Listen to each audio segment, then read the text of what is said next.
ನಮಸ್ಕಾರ. ನಾವು ಬಳ್ಳಾರಿ ಜಿಲ್ಲೆಯ ಕೊಟ್ಟೂರು ತಾಲೂಕಿನ ಉಜ್ಜಿನಿ ಗ್ರಾಮದ ಶ್ರೀ ಮರುಳಸಿದ್ದೇಶ್ವರ ಸ್ವಾಮಿಯ ಸನ್ನಿಧಿಗೆ ಬಂದಿದ್ದೀವಿ.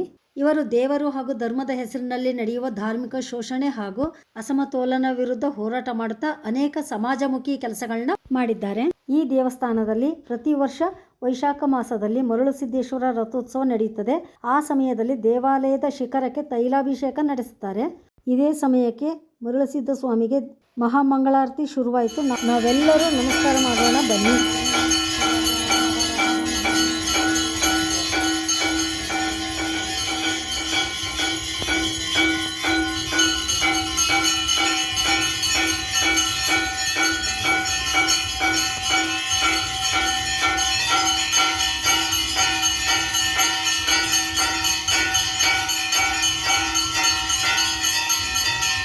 ನನ್ನ ಪ್ರೀತಿಯ ವೀಕ್ಷಕರೇ, ನಿಮಗೆ ಈ ವಿಡಿಯೋ ಇಷ್ಟವಾದರೆ ದಯವಿಟ್ಟು ನನಗೆ ಸಪೋರ್ಟ್ ಮಾಡಿ, ಸಬ್ಸ್ಕ್ರೈಬ್ ಮಾಡಿ. Thank you.